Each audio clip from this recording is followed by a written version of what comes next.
So good morning and welcome, good afternoon and welcome to the Omnicron PDU Hour of Power. Yay. We have some really great things in store for you today, and for those who stay the whole time, and there's usually an exercise afterwards, which Heather will let you know in order to get not one PDU, but two PDUs. My name is Robin Burrow. I'm the president for Omnicron.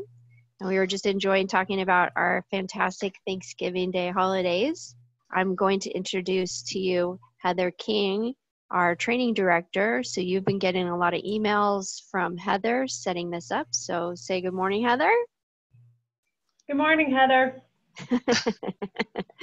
And also Brad M., our director of sales for training. And Brad has a little bit of a message, a prelude for you for the holidays, let you know some things.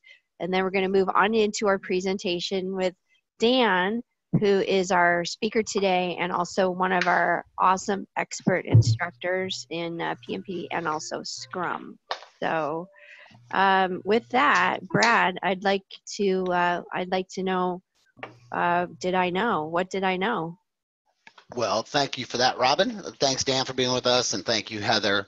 Well, for starters, this is just something we like to do in the PDU segment. We do a Did You Know segment all the time in the PDU. We think it adds value to people, in addition to, obviously, the content that the reason why most of you are here to get your PDUs and get for today, the 20 golden rules of project management. But I'll take off here really quick. Today's Did You Know segment is tuition assistance benefit. It's really important to have this conversation right now at this time of the year. For those of you who are blessed to be with a company that provides you a benefit, tuition assistance or tuition reimbursement, you should be very grateful. You still have time to leverage your 2017 company tuition assistance as well. And looking at the screen in front of you, these are just some ideas of how you can leverage it. Most people or professionals who do have the benefit don't use it, mainly because they don't know how, or they don't know how easy it is to use. So as you can see, all these are available to you, with Omnicron's partnerships with major universities, with the accreditations. You might have been told in the past, you can't use your tuition assistance for certification trainings or with training vendors. That might be so with some organizations. However, with Omnicron, we do have unique partnerships with universities who have all the accreditations, which makes your tuition assistance 100% accessible to our entire training menu. If you once again, look at this slide in front of you. Maybe some of you are here to get those PDUs. Maybe you're way behind. Some people don't quite understand, the new PMI PDU triangle. If you look at the example here, just one little program that this is one of the most popular programs that people grab right now. The Agile Essentials program. You can get a Scrum Master certification, DevOps certification, Certified Agile Service Manager, which is your CASM certification. That whole program is 44 PDUs, 44, right? And this is very easily done. It's all self-studied, and you actually get a success coach through Omnicron that's going to help you through your very busy workload. That's probably everyone's number one challenge. I'm too busy. I'm too busy. However, most of the people who work with us find a way with the resources that we give them to find success in these programs. Once again, reiterating, Omnicron's partnerships with the major universities are the reason why this is all accessible to you. There's two types of tuition assistance programs for the most part out there. If you're lucky to have one with the company you're with, there's tuition assistance, which in a nutshell means you do not have to open your wallet. It's an amazing program that companies offer where you just sign up for something, and the only thing you have to focus on is taking the course and finding your success. The other is tuition reimbursement. One nice thing with Omnicron, we do defer payment. Most companies who have the tuition reimbursement program, most of them, if the vendor is okay with deferring the upfront cost, then the company is okay with it. And then you would just pay for your training at the very end of your class when your company reimburses you for that. All these things have different details within them. Everything's really different for the most part. The best thing to do is, reach out to myself or somebody at Omnicron if you are curious about leveraging that benefit that you have. I do know I have a very special alumni of Omnicron. She's just fantastic. I think a lot of times people need to hear from professionals that are from your same universe of how busy you are and all this good stuff. I know hopefully Linda is on the line with us. I wanted her to share her story of leveraging tuition assistance. And Heather, were you able to find, oh, there she is. Hey, Linda. Welcome to the program. If you could be so kind and share your amazing story with everybody, that'd be great. Hey, Linda. Good morning. Hi.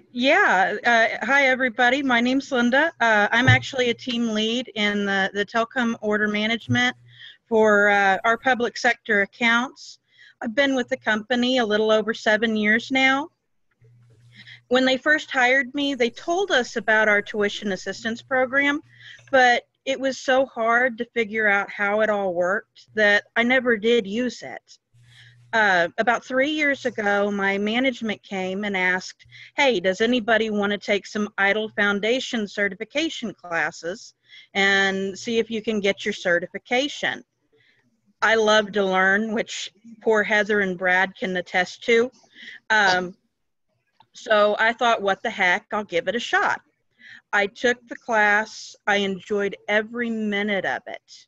Then at the end of it, I went ahead and took the certification. I was able to get that with very little difficulty.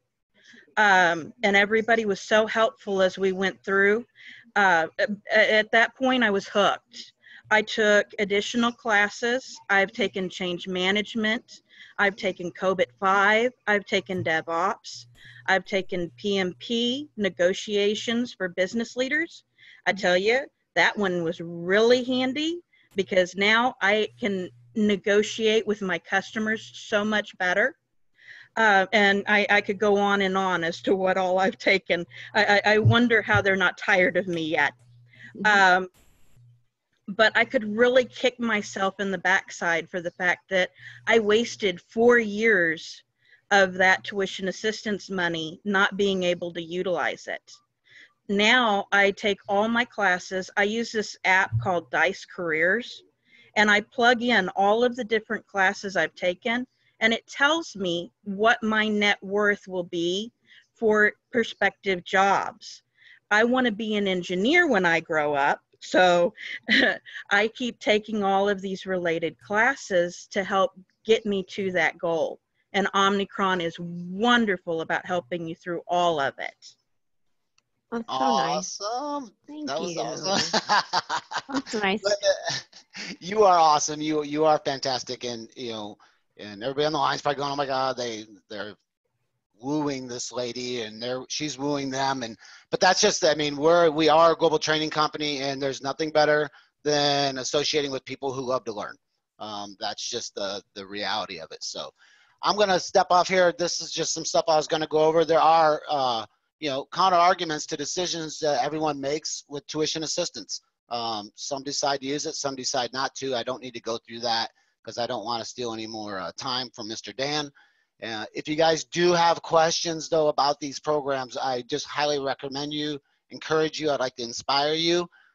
Reach out, give us a call. We can definitely put a plan together that can truly fit your busy schedule. So with that, I'm going to hand this back to Robin so you can give everybody a snippet of our wonderful Mr. Dan. Okay, and we're going to go straight to Dan. And thanks, Brad and Linda. Good to hear from you. Thank you for that. I really appreciate that. I know we all do. Guys, Dan is coming to us from Hawaii. He is our lead instructor for our Scrum certification class. He's also well established and seasoned and hardened PMP. So he's many, many years. The reason we asked Dan to do this presentation today is because, you know, we always like to keep you on the edge. And so we don't want to just talk about PMP, but, you know, Dan also brings that agile perspective and things that he's seen working with ginormous organizations with huge PMOs. And so with that, thanks everybody for being here. And Dan, the floor is yours. I'm taking notes. Whenever you see me down, I'm taking notes. So bring it on. Okay, Thank Robin, you. I'll quiz you at the end. Okay. All right, well, welcome everyone. Thanks for joining us. Yes, I'm in Hawaii, so it's a little earlier for me, but this time of year, it's only 2 hours off the West Coast, so not too bad. So again, we're gonna cover today 20 golden rules for project managers, and this is just a way that I've looked back on my career as a project manager for over 20 years. And these are just best practices. If we were to sit down and talk about project management over coffee, these are a lot of the things that would just come up as my experiences. So I will go through all of these in a little bit of detail. You know, this is really good if you're a new project manager, because I had to learn a lot of these lessons from scratch. Had some good mentors along the way, but learned through the School of Hard Knocks as well. And we'll talk a little bit about project management as a career and clarify some misconceptions about project management. So here are the 20 golden rules. I won't read them off this slide, but we will take our time and go through these. If there's any questions during this, Robin and Heather will kind of keep track of them. We'll try to get them at the end, or they'll interrupt me if something is a burning question. But let's start with project management is common sense. And I say project management is uncommon sense because when I first started as a project manager, I didn't really know that that was my title. I was someone who had always been a natural organizer. It was someone that was constantly being put into jobs, coordinating things, even though back when I started, the term project management was not something I was familiar with. And I always feel like project managers are born that way. It's something that you learn to trust your instincts. You know, some of the best project managers I've ever worked with would say an executive assistant who never called themselves a project manager, but I would trust them to run any project that I would work on because their natural skills are what got them into their current career. Becoming a more formal project manager really has to do with learning the lingo. And that's some of what we're going to talk about today, but that is what many of you are familiar with by going through different trainings, getting your certifications. So there is a lingo to project management that ensures that we're all on the same page when we talk about project management. Frank Lloyd Wright says there's nothing more uncommon than common sense. And the reason I like this and I make it the #1 golden rule is very early in my career. I was only a couple years out of college. I was hired as what would be the equivalent of kind of a project coordinator today. And I was asked to attend a meeting and take minutes. Very simple role, but it was with the CEO of the company and I reported to one of the directors. And it was one of the first times I had been exposed to him in a meeting format. So we sat there and we had the meeting. I was very quiet in the corner and I was just taking my notes. And at the end, he made a note to point at me and said, "I'd like to see your minutes by tomorrow." I was very intimidated. I said, okay. I really never had an interaction with him. And the next day, I came back and I walked in with a 1-page set of minutes. And my definition of minutes is different than what some people think. I wasn't taking copious notes. I was summarizing kind of what I heard and kind of documenting the results of the meeting. So I provided him with this status report. Again, at the time, I don't think I even knew it was called a status report. And I had summarized, I might have even thrown a graph in there, and I handed it to him. And he looks down at it. He looks up at me. He looks down at it. He looks up at me again. And I'm like, what is he thinking? And all of a sudden he goes, "How did you know to do this?" I go, "What?" He goes, "How did you know to organize the information this way?" I said, "It just seemed like common sense based on, what was discussed and resolved in that meeting." And he goes, "Let me stop you right there." He says, "What you're going to learn," he says, "that common sense is very uncommon." And from that point in time, I really realized that there's a certain instinct to project management. If you're very junior You may not feel like you have the same instincts or perspective as some of the more senior people. So what I'll tell you is, if you smell smoke, and what I mean by that, if you see something that's kind of funky from a project management perspective or from an organization perspective, there probably is. And a lot of people don't see that. Your natural project management instincts and those that you develop over time with skills, you have to trust them. You have to ask questions. You'll be seen as a valuable member, regardless of your level in the organization. Sometimes you'll sit in meetings and again, you'll see something going on and no one will be raising some obvious issues because of politics. Your job is to not allow politics to cloud facts. And don't assume because someone's been around for 20 years that they're seeing something from a project management perspective in the same way you are. Your skills, whether they be trained or natural, are going to draw attention to certain things. So trust your instincts, trust your common sense, and don't be afraid to ask questions. So some common sense things from a perspective of why is project management common sense? The ability to think and behave in a reasonable way and make good decisions is the definition of common sense. So when you think about it from a project perspective, don't take on more work than you can handle, break work up into manageable pieces, don't spend more money than you have, don't take longer than you should, be nice and treat people with respect, and only create something that has value and is needed. If you truly embrace all 6 of these common sense strategies and apply them to projects, you will be successful. Some of these are things I was trained on. Other ones are things that I've learned from years of experience on Agile, like delivering work in manageable pieces or delivering things of value. So just think about these and think about how you have best practices to support these. And if you see something that contradicts this, then it's not really common sense. So get certified eventually is number 2. Getting a certification, many of you know this, does not make you necessarily a good project manager, but it shows a commitment to your craft. And I use that word craft intentionally. I believe project management is a craft, just like many other skills. And the more, even the act of studying for certifications will increase your overall knowledge and will allow you to speak in that common terminology. And for many of you who are, again, earlier in your career, these certifications are going to be gating criteria for progression, whether it be the PMP, which is a big one, or some of the Scrum certifications. These are all key to really developing, again, your craft and your understanding of the profession of project management. Now, the PMP is the most popular. When I took this snapshot, it was 650,000. I think it's probably up a little bit more from there. And this one is pretty important because it really evaluates your experience. 5 years of project management experience, or ensuring you have a bachelor's degree, 7,500 hours leading and directing projects, 35 hours of education, even to apply. So there's lots of different prerequisites for the PMP. CAPM, which is the Certified Associate Project Manager, fewer hours, but again, it puts you on that path to certification. And PMI has lots of other associated certifications, PGMP, PFMP, PMISP, all these different other project management, portfolio management, risk management, etc. The Prince is the UK-based certification, very popular in Europe, much more so than the PMP, but some organizations actually do both. Their core practitioner certification, you can have actually the PMP as a prerequisite for that as well. So there's some overlap there. On the Agile side, most of you are probably familiar with Agile now by this point.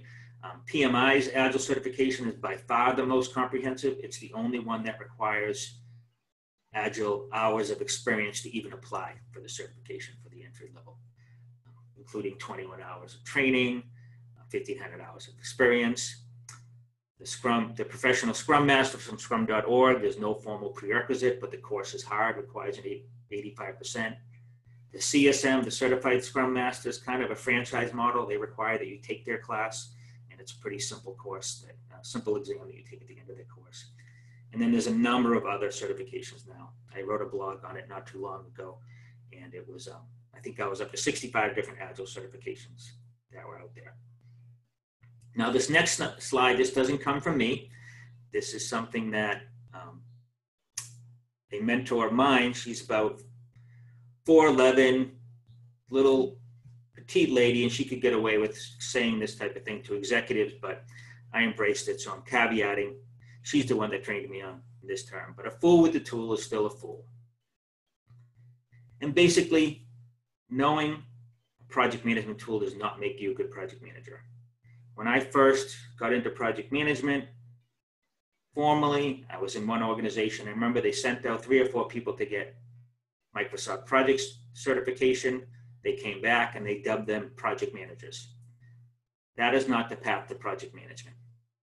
If you're trying to learn tools or you're trying to learn project management, figure out how to do it first without Microsoft Project or whatever tool your organization is doing. You tend to spend so much time on a tool. I remember looking back at one point on a Friday at the end of the week, doing my internal status report to my manager, and I realized I had spent almost 30 hours in a particular week just trying to make the tool reflect the reality of the project. These tools are supposed to be enablers to project management, not checklists.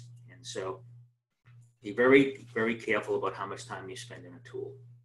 The Agile community has one of their 4 values to be individuals and interactions over processes and tools.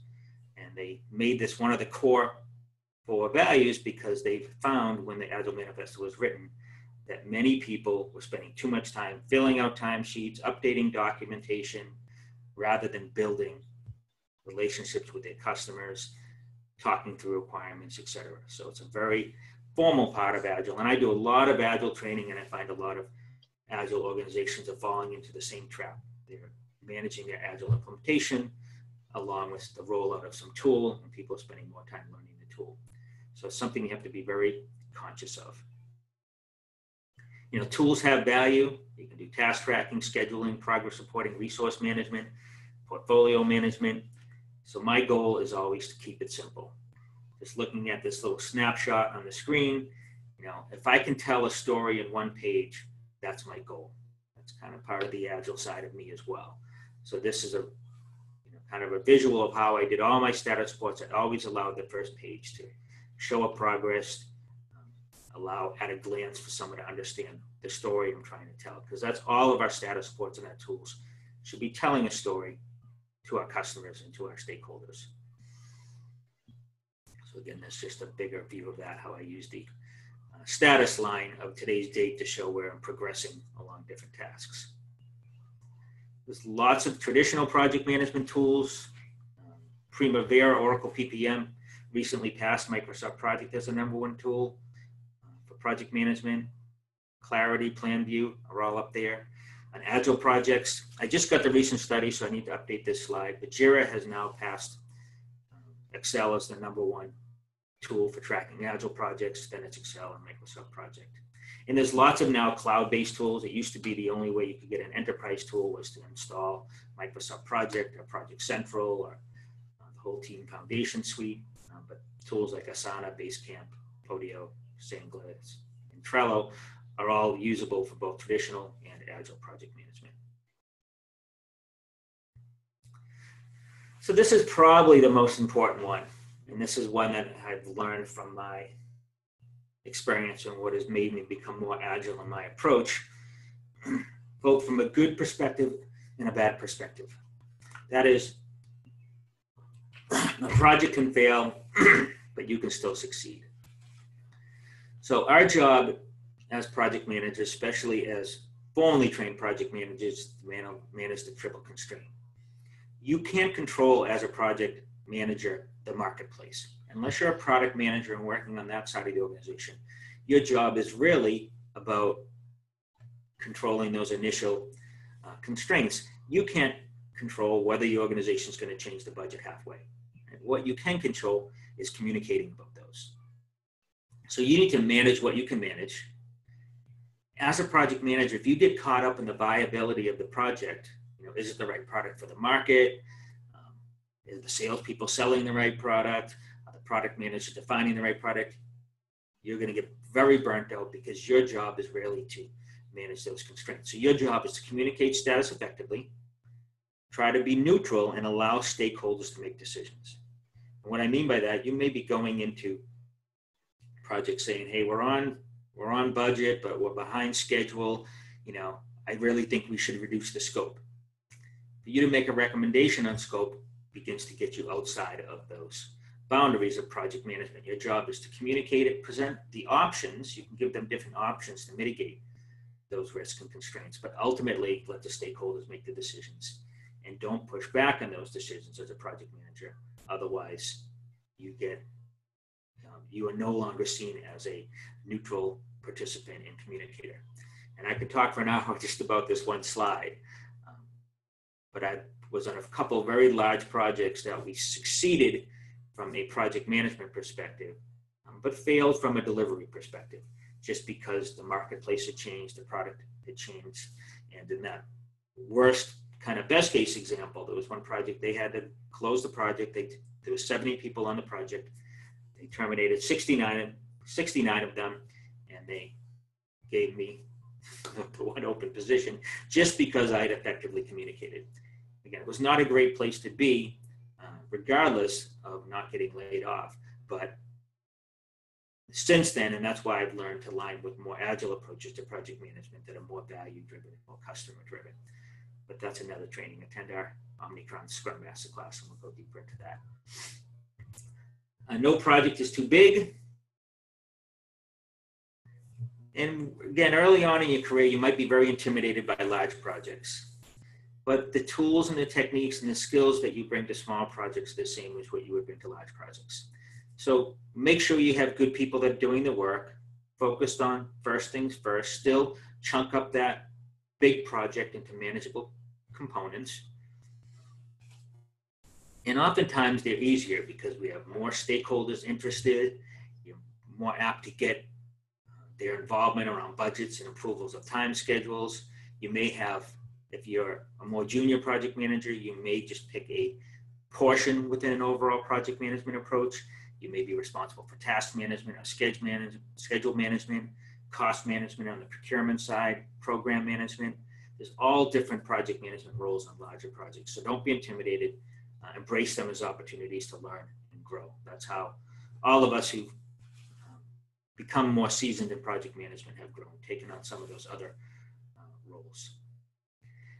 Along the same lines, no project is too small. If you're trying to get into project management and this is a career you're interested in, volunteer for projects. Use small projects to really show them your skills, hone your craft, and become a superstar.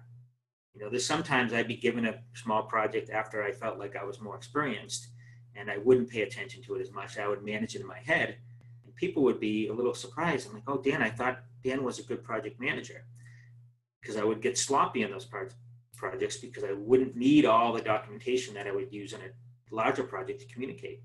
And I learned those are opportunities to really easily show how good I am. So I made a little transition there at one point where instead of being perceived as sloppy, I went over the top to really show, because it's really easy to impress people on a small project.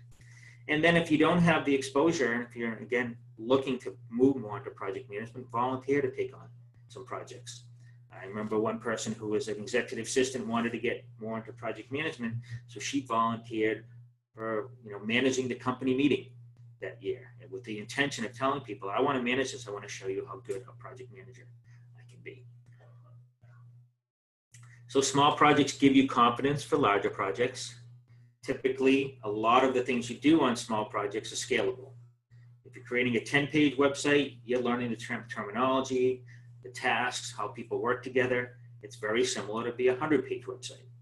Developing an application with one workflow or 50 workflows, or even construction. I've done construction project management. Building a 1,000 square foot house versus a 10,000 square foot house is the same exact steps. Obviously, there's more money involved and more risk involved, but the steps and the understanding and the structure are the same. Or, again, a lot of people learn project management by literally their own wedding or managing someone else's wedding. So 100-person versus 1,000-person wedding. Not that I want to manage a 1,000-person wedding, but you can see these skills and these steps are scalable. It is important to have fun in project management. And for some of you that may say, that's kind of obvious, you always kind of want to have fun. Well, when I was very early on in my career, I was so task-oriented I didn't have fun. I became that project manager, I feel like, when I walked up to someone's cube, they put the headphones on and looked at the computer because they knew that I was going to be asking them for some task and some status. And so I want to build relationships with my teams around having fun. And this, again, is a big part of the agile shift I've made over the years. There's lots of collaboration games out there to build teams. We use different games for issue resolution, idea generation, and I use icebreakers. Anytime I'm going to have a meeting over 2 hours, I'll do some sort of icebreaker to get everyone loosened up and into the approach. The Marshmallow Challenge is one of my favorites. It's a team-based project. You can Google how to do it. I do it both for my agile projects and for my traditional projects. Some classic ones of getting to know people, a 2 truths and a lie, or like highlights game. Or if you're trying to resolve issues during a retrospective or a postmortem or an agile retrospective, the project sailboat is my favorite as well. For those of you who are on an agile project or looking for more techniques, that's my agile sailboat. The best place to go is tastycupcakes.org. So maybe Heather can type that in the chat. But tastycupcakes.org has all sorts of team building, project games, techniques for doing this, and people are posting to it every day. I still go out there and look for new ones to add to my portfolio. I think last week I did it, literally a new one with the training. So lots of new ones, great ideas out there. Make friends, buy chocolate. Again, like I mentioned, I often was intimidating people when I was early on in my career because I was always going to have to be the bad guy following up on tasks. So try to be the good guy most of the time. I say buy chocolate. For any time I'm having those Friday afternoon meetings, show up with chocolate. Build relationships with the team members and stakeholders. Begin to get to know people on your team. Be seen as a leader, not a manager. And what I mean by that, a leader is going to be role modeling behaviors, trying to get the team to actively participate in solutions and really lead for that situation as opposed to being a micromanager. If you love to micromanage, that's great to a certain point in your career, but you're never going to get to that next level as a micromanager. So learn the team members' needs, understand the project requirements, and ultimately act for the simultaneous welfare of the team and the project. The idea here that we talk about is create an environment of functional accountability. So can you create an environment where people are excited to work hard, they want to be accountable to the project and each other, and there's an environment that, again, is fun. So have a vision of that completed project, use that vision to drive behavior, and be a key part of successful project team development if you're the project manager. If at first you don't succeed, well, the bottom line is sometimes you're going to have project failures. And it's important to celebrate success, but we want to learn from failure. Again, if you look at these quotes and find these people are always posting them on LinkedIn and other places, Twitter, ultimately, most of my improvement in my career have been from my failures. Like that example that I said where I was the one person not fired, that was a tremendous success from a budget and cost and scope perspective, but it was a tremendous failure personally, knowing that I spent 2 years of my life on something that was never going to make it to the market.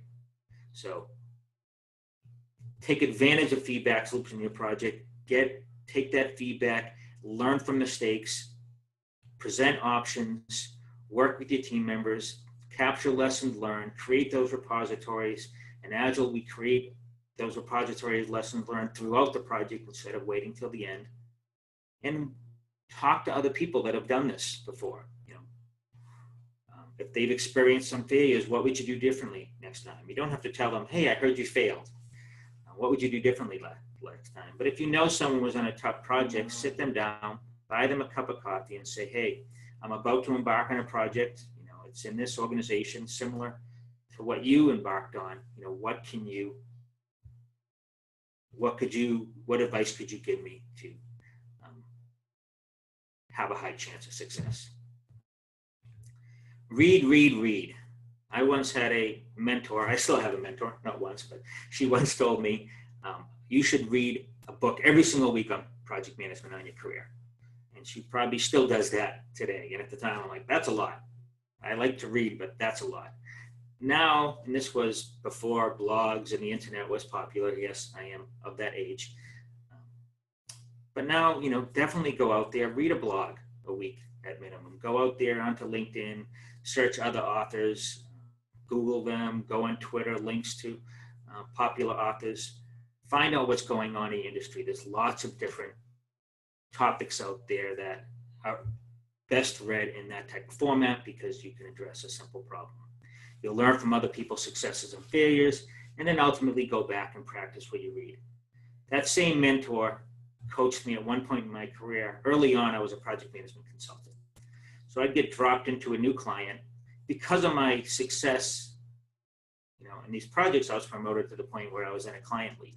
But you still have to learn. You never are fully trained for a client or a project until you get there. And her advice to me was be one day smarter than your client. Go in there, if you see where the project's going or you see the next thing you have to resolve, be one day smarter. And one of the easiest ways to do that is from be prepared for meetings, be prepared for approaches, etc. Here's an example of some of the blogs out there. A couple of years ago, PMI bought projectmanagement.com. They didn't, and that's where they moved all their blogs to. Herding Cats is a colleague of mine. He talks a lot about agile and federal government issues. And you can take a look at a lot of these. There's a lot of good project management books. Go out to Goodreads and Amazons and look at the bestsellers, read the comments. Lots of different opportunities to stay up to speed in the marketplace. Okay, hide your crystal ball. Another one of my favorites. And what I mean by this is, again, you may know the answer or the solution to some project problem. As a project manager, you have so much transparency into what the team's doing, maybe what the organization is doing. But your job as a leader and not a project manager is to learn how to facilitate decisions, whether it be with your stakeholders or with your team members. So try to go into meetings, even if you know the answer, hiding that crystal ball. I literally say, keep that answer in your back pocket if you need to guide people to a solution or you need to help them discussing options. But when you tell them what you're thinking, you tell them what the solution is. One, you're going to be putting them in a position that they're not real comfortable because they're being told what to do. They'd rather have them come to the solution. Or other times, you just might be so far ahead of them, you just need to be patient with them getting up to speed on what you've learned and let them come to the same conclusions. If you do this, you get more buy-in. It's just, again, uncommon common sense, right?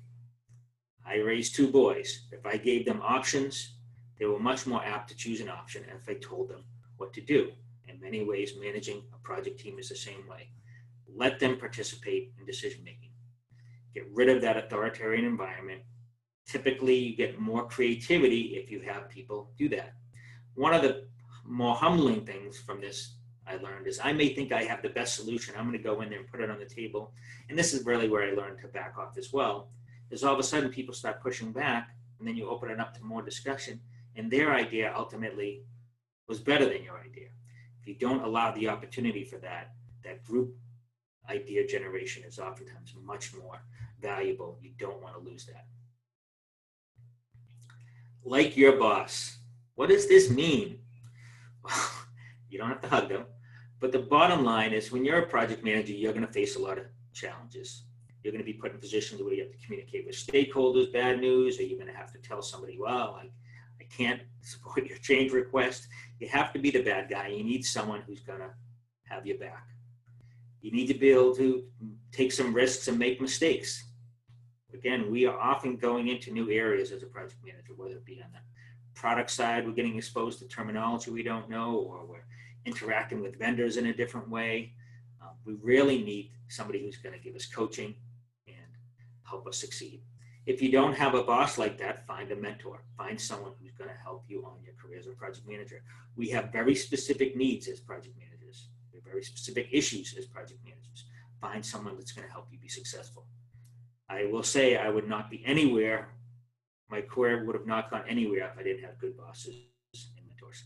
And not to say that everyone was good, but there are certain ones that I took huge leaps in my career by having the right person give me coaching at the right time. You know, a good boss will give you autonomy and independence, clear expectations, meaningful objectives, a true sense of purpose, opportunities to provide significant input, a sense of connection, consistency, private criticism. We still want that criticism, but we want it in private, public praise, and a chance for a meaningful future. Along with that, you want to like your organization. And it may be that you don't like your whole company, but you really want to like your department or your division where you're in, because that culture of your organization really needs to support your style of project management. Say your style is very much a micromanager because you feel like you're dealing with a lot of vendors and you want to hold them accountable to cost, scope, and budget and contract, yet your culture is so laid back, you're going to be very, very frustrated. Or vice versa, you're a leadership-oriented person, you want to give people the opportunity to succeed, let them take some risks and failures, yet the culture wants you to go micromanage them. If you don't get that match, you're going to be frustrated. It does not make you good or bad. It's not a judgment against you. It's a judgment against the match. So make sure you have a good match in the organization for the skills that you bring to the table as a project manager. And if you may be thinking right now, is that why I'm struggling? Am I in the wrong place? You might be in the wrong place. And that wrong place might be your project, might be your division. Very seldom is it the whole company. You can be very successful on a project regardless of the company culture if you have the right environment around you. So you need project management structures and process that align with strategic priorities. You want it to be on projects with team members with the skills. You want people evaluated on their performance on projects so that they want to work hard. Excellence is recognized. Team values are reinforced. And people are supportive of each other. This isn't going to happen initially if it's not there, but you will be part of enabling all this to occur if you have a vision and a desire to change at least the culture of your project. Get plenty of sleep. This is a rule for all of us. You know, some of the agile practices, extreme programming for one of them, actually dictate how often people can work overtime. Extreme programming says, well, you should never work overtime, but if you ever do work overtime, you should never work overtime 2 weeks in a row. Why do they say that? Again, common sense. You know, more productivity, more creativity if you are well rested. It's stifled by overwork. Now, there was this one study here, finds employee output falls sharply after 50 hours of work. Basically what they're saying is if you're working 10-hour days, that's the maximum. I know personally, I was one of those come in at 7, leave at 5 type of person because of my commutes. And pretty much anything after 4 o'clock in the afternoon that I said, I would tell people I work with, anything I said after 4 o'clock is not allowed to be held against me because I would be so tired and my creativity would be done. Also, anything I would do at the end of the day, if I looked at it that next morning, I would say, you know what, I'm going to rewrite that email. I'm going to rewrite this document. So there's definitely a degradation in your performance. You know, the Japanese have words. They created words for this, and it's something that I see all the time in the news if you follow this. They have the word karoshi, death from overwork, karo chisatsu, suicide from overwork. They've created this culture, and it's funny because they're the ones that invented lean, where the whole agile community comes from, yet at the same time, they brought it to a level that's too much. So that stress of overwork has actually become a systemic problem. Don't be a hero. So heroism can be rewarded. Again, oftentimes, heroism is sometimes hiding actually a deficiency in someone's skills. They're working hard because they don't have the skills or the training to be successful or the right mentor. So everybody is looking at that person to pull off, this project purely from strength of will. If you do that, you draw attention from the team because that heroism isn't necessarily based on effectiveness, it's based upon effort. The best project managers, and some of you know this, are the ones that make it look easy. I remember running some projects once I got to that point in my career where, I was very comfortable. And people say, is that project over? And I'm like, oh yeah, that project ended a couple months ago. It's in production. People are like, oh my God, I never heard anything about that project. Those are the ones. Those are the ones that you want to be associated with. So a hero project manager, they love to fight fires. They love to be known as that person. A model project manager, a good project manager, prevents the fires to begin with. The hero PM doesn't have formal processes and tools. They kind of do it by the seat of their pants. A good PM will have scalable, adaptable processes. Heroic project management, everyone's looking to see if the project's going to make it to the finish line, see if this person can pull it off yet again. Whereas with a good project manager, it'll be system-driven, predictable, repeatable. Oftentimes we'll be stuck with a project manager because that's their title. Doesn't mean they're good at it. Whereas, again, we know people who are, say, executive assistants who are some of the best project managers of the company truly by their competency. The project manager on a heroic project is in there trying to get work done. They're jumping in, helping with tasks. A good project manager works on the project, monitoring, controlling, allowing the team to be successful. Ad hoc planning versus structured planning. Lots of surprises versus no surprises. One of my big things I learned, again, in my career is I never want to be in any meeting where I'm surprising my stakeholders. That's a true sign of that I've been doing something wrong. The next is control your ambition. Project management is a hard job to understand your career path. Consulting companies, some of the big consulting companies didn't have until very recently even a career path for project managers because there was not, say, a revenue model associated with it. It was considered overhead. It's depending on the organization, there's not a clear path. I've been in some smaller organizations, a couple hundred people, a PMO with, half a dozen project managers. And one of the questions that always comes up is, where do I go next? How do I proceed in my career as a project manager? Some project managers just get assigned their role because they're, again, that organized person. The formal path, this is, PMI actually has a career path. I haven't looked at it in a couple of years, but you could actually download descriptions from PMI for each level, PM 1 through 3 and PM coordinators. And if you had a large organization that there's an opportunity for all of these positions to occur, great. But only large organizations have this. Many smaller organizations, if you want to progress, you might need to move horizontally, meaning you might need to move to become a department manager or some sort of subject matter expert and then work within there. If you're good at a project manager, the organization is not going to want to lose you. You will always have a job because those skills are highly sought after wherever you want to go. But just be careful. Again, I had people came in and said, well, I've been a project manager for 3 years now. What's my next step? Well, the next step is my job. That was the only place that they could go. And again, at the time, I wasn't going anywhere. So I would coach them and say, well, what else are you interested in? And it may be that they need to go to a larger organization if there's not that growth in their company and they really want to stay on that path. Number 17 is network, network, network. Again, as a project manager, you may not be interested in schmoozing. You work hard all day, you work with your project teams, you're kind of done with talking. But if you want to progress your career, you need to network. PMI has their chapter meetings. They have online networking on Facebook, projectmanagement.com, the Agile communities. I'm involved in meetups. I'm originally from Boston. They have a huge chapter approach there in Massachusetts, New Hampshire, and Rhode Island. And then the Agile community has a number of very, very large organizations. And I really learned a lot about my profession and my career by networking.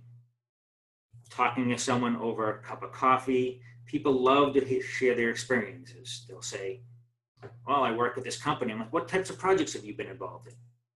And people love to talk about themselves. That was one thing that my father told me way back in the day when I was young. he said, you know, people love to talk about themselves. Ask them and you'll learn invaluable information. You'll learn industry trends, best practices. You're looking for a job, that's a great way to network as well. And it's free. You go to these places, you network, and it's free. I'm not talking about going to conferences. I'm talking about networking within your local community. Number 18 is be an expert in something. So again, as a project manager, sometimes people don't see project management as an expertise. So you need to establish your credibility. Develop an expertise in either a technical piece of your industry or a business or both, so that you can at least speak intelligently along that. This takes some time.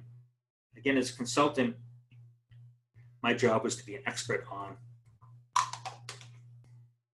project management, but I'd often learn in industry. For many years, it was healthcare. So I would learn enough that I could speak intelligently, even though it wasn't my job, to establish my credibility. If you have core business analyst, a developer, a tester, or project management skills, that's your initial expertise. Lead a discipline, write articles, blog, help create standards. On the business side, understand the marketplace, understand why the business is going in this direction. You should truly understand at any point in time why the project that you're on is being funded. Is it a valuable project? What's the intent of this? All of this makes you more credible as a project manager. Number 19, influence without authority. And this is kind of a PMI term for saying that most of the time project managers, we're not bosses. Right? We're often matrixed in. We may report in one department when we're managing cross departments. Very seldom do all the people on our project report to us. In my career, I would say only 2 or 3 times where I was on a project where everybody on my team, and that was later in my career when I was more of a department manager and playing a program manager role. So you always have to look for that win-win, and your power will come from that credibility we just talked about, whether it be from your expertise, because it's not going to come from your authority. You don't want to walk around saying my only stick is, well, my boss is going to tell your boss. Right? That is not about being effective. If you're going into an important meeting and you're trying to facilitate a decision, talk to people in advance, get a lay of the land, test your assumptions. Leading without authority requires speaking in the language your audience wants to hear. I remember going into a stakeholder steering committee meeting, starting off showing a Gantt chart and having the COO at the time say, "These things give me a headache." And literally, she said, and she threw it, she said, "I can't read these things. Let's step back." And so I learned in that. I said, I talked to her outside the meeting. How do you want me to run these meetings? What tools and techniques do you want to facilitate it? That's about building buy-in and doing your homework before the meeting. So make it your goal to come across as a partner, not the sole expert. Again, you're not the one going in there forcing a decision. You're trying to be part of the team. And lastly, number 20, be agile. And for those of you who are out there already practicing Agile in some form, that's an umbrella term based on the Agile Manifesto. It's really almost a brand name, capital A. There's lots of different ways to be Agile, lots of different frameworks: Lean, Scrum, Kanban, extreme programming. Right now in the marketplace, if you look at this slide, this is from the version 1 annual survey. Between Scrum and extreme programming combined, Scrum and Kanban combined, 75% of companies are using Scrum as part of their Agile implementation. And all Scrum is a very simple life cycle, and this is often presented in the visual you see here, where we have an input to our project of a product backlog created by a role called a product owner. We have a team deciding how much work they can accomplish in a fixed amount of time called a sprint. They meet every day for 15 minutes called the Scrum. They have a Scrum Master that removes impediments. And at the end of every single sprint, they're delivering something that's shippable and releasable. So it's, again, back to those common sense approaches. Is Scrum and Agile, many of these techniques were invented because they were common sense approaches to things that weren't working, where we had diverged too far from common sense in some of our project management practices. So everything in Agile that you do should relate back to that common sense approach. Let's build things smaller so that they're more manageable. Let's deliver things that have value. Let's restrict our time, and let's ultimately be leaders of our teams and not micromanagers. So new project managers are much more successful at Agile because they have fewer bad habits. And I say that because it's sometimes easier to train than to untrain someone.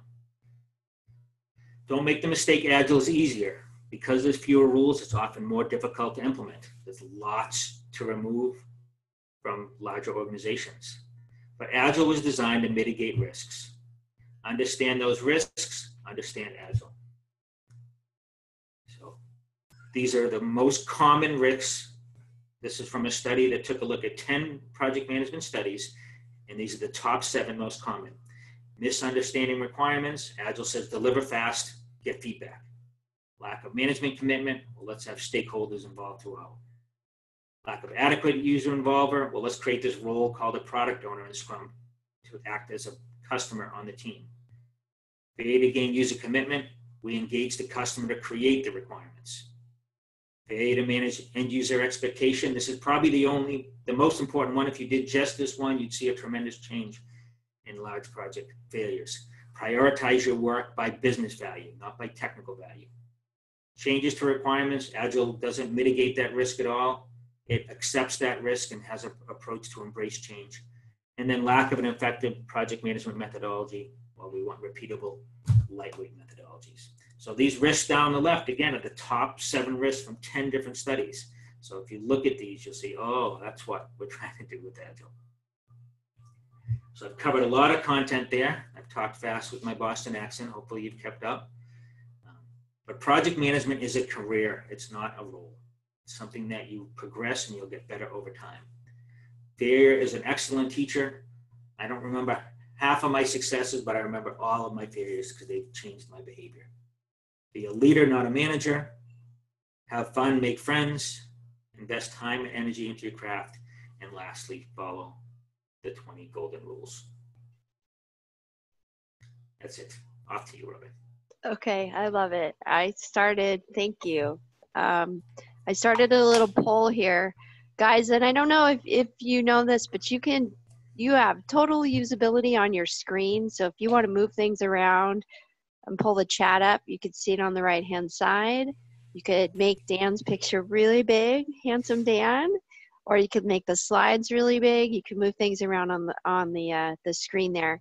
I took a little poll of what were everybody's favorites of the 20, and getting a lot of good feedback here. We'll share the chat with everybody after the session.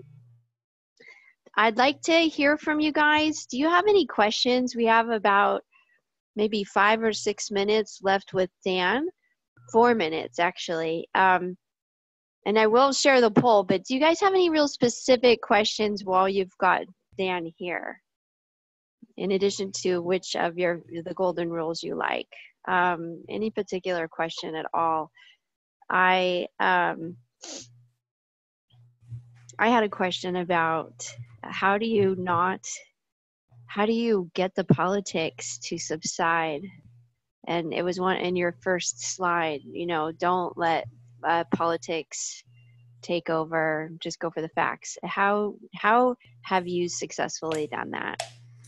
Again, usually as a project manager, you're listening with a different ear. So you're sitting in a meeting and you hear all this stuff talking about scope or costs, and it doesn't seem to make sense to you as a project manager. Why are they talking about this? That has nothing to do with the decision we're trying to make. So don't get lost on what the purpose that you're trying to accomplish, which is to manage your triple constraints.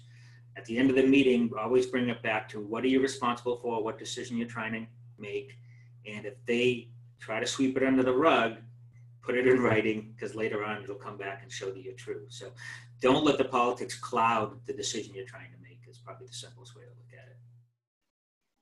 Okay, excellent. Thank you for that. And I'm still getting really good comments here on the chat. I figured we have a poll option because we had about 75 people on the webinar today, and so I'd like to hear from the highest percentage of 75 that I can. as far as what was your favorite golden rule. While we're doing that, I just want to say that mine was hide your crystal ball. And I have that from two perspectives. I have a good friend. He works with small companies like sub 1 billion. And he's like an executive coach and strategist. And I've gone into meetings with him where you're like, oh, you're all walking in with your tail in between your legs. You're like, we're so going to get it. This is not going to be a good meeting. And by the end of it, we all come out with this conclusion that we're really happy with, but he manufactured the whole thing. He knew I don't even know how he does it. I'm like, how did you do it? How did you get us all to say that thing and agree on this thing? It would be the most dreaded meeting. And yet he knew it all the time. It's like an art. So Dan, if you have that art, I need to hang around with you more. I was like, wow, very admirable skills.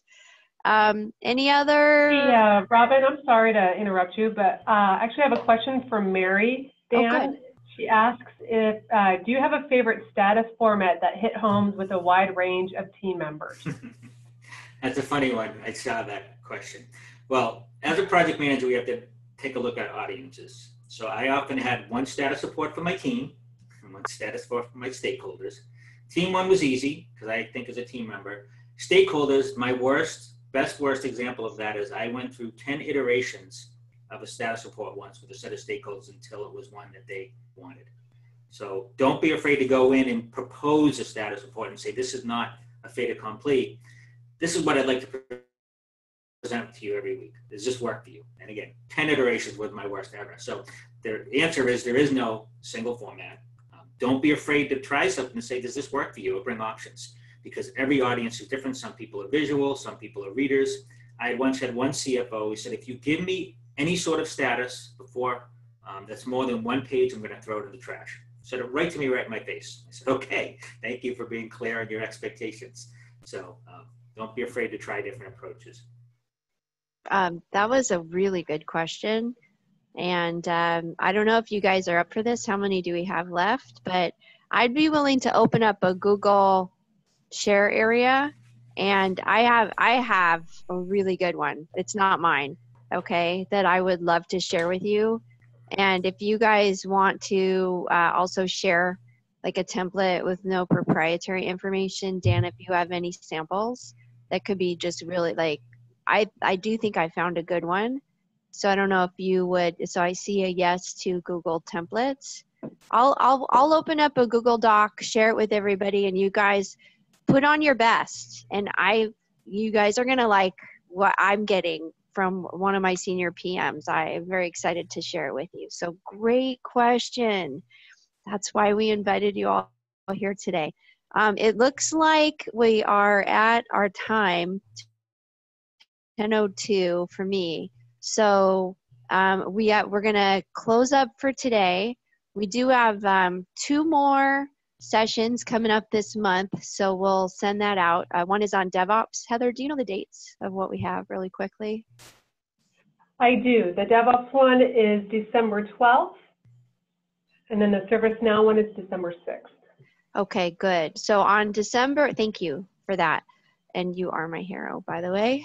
On December 6th, we're doing a special presentation for companies that use service management tools like ServiceNow. We're going to talk about best practices in knowledge management. And ServiceNow is a really cool visual task board, which we are creating for onboarding. So how you can have amazing onboarding practices interdepartmentally with all your documents. It hooks into the knowledge management. It's what they're supposed to do, things they need to learn, people they need to meet. We do it day 1, week 1, month 1, month 2, month 3. Put it all up on your visual task board. And you can do that if you have ServiceNow or if you have Trello or if you have any other tool. So we're going to talk about that on December 6th. And then also the one after that, that Heather mentioned, we'll do DevOps. So we're going to end the year strong. And so please, tell a friend, join us. And we are ending, so if you have to go, no problem. Did